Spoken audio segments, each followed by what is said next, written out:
તો ગુજરાતી ભાષા અને સાહિત્યના જતન માટે કાર્યરત પ્રદાન ચેરિટેબલ ટ્રસ્ટ કલાધામ દ્વારા 21 ફેબ્રુઆરીથી વિશેષ કાર્યક્રમ મનની મોજ નિશીનું આયોજન કરવામાં આવ્યું છે। પ્રખ્યાત કલાકાર બેલેડી કાર્યક્રમમાં સાહિત્ય અને સંગીતની મિજબાની પીરસશે। 21 ફેબ્રુઆરીએ વિશ્વ માતૃભાષા દિવસ હોવાથી આ આયોજનને વધુ ગૌરવપ્રદ બનાવવામાં આવશે। ત્યારે આ કાર્યક્રમનું આયોજનની શ્રેણી સફળતાપૂર્વક પોતાનું 1 વર્ષ પૂર્ણ કરી રહી છે। ગુજરાતી સાહિત્ય પરિષદના હોલ ખાતે યોજાનારા કાર્યક્રમનો મુખ્ય હેતુ નવી પેઢીને ગુજરાતી ભાષા અને વિસરાતા જતા સાહિત્ય સાથે જોડવાનો છે। સાહિત્ય પરિષદ દ્વારા આ ઉમદા કાર્ય માટે હોલ નિઃશુલ્ક ફાળવવામાં આવ્યો છે। આ અભિયાનનો મૂળ મંત્ર આપણી ભાષા અને સંસ્કૃતિને જીવંત રાખવાનો છે। આ અંગે કલાત્મક અને સંગીત સંબંધી પાસાઓની ચર્ચા માટે પ્રખ્યાત કલાકારો આરતી મુનશી તથા શ્યામલ અને સૌમિલ મુનશીએ માહિતી આપી હતી। તેમની સાથે પ્રદાન ચેરિટેબલ ટ્રસ્ટના ટ્રસ્ટી માલોભાઈએ ટેકનિકલ અને CSR ફંડિંગ અંગેની માહિતી આપી।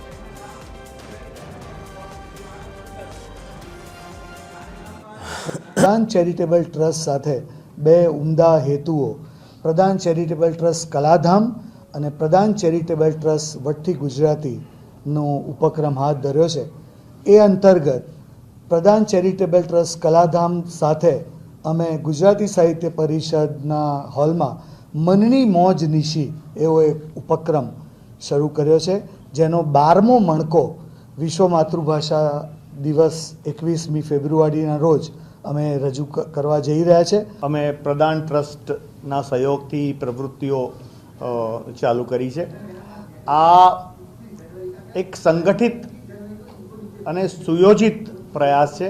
એનો અર્થ એ કે એમાં અમારા સિવાય ઘણા બધા કલાકારો જોડાયા છે અને એક ગોલ સાથે, એક લક્ષ્ય સાથે કે આ ભાષાને આપણે ટકાવવાની છે એ, અને હવેની જનરેશન એ ગુજરાતી ભાષામાં બોલે, વ્યવહાર કરે અને વાંચે, એને માણે, આ બધા આશયથી અમે આ કરી રહ્યા છીએ।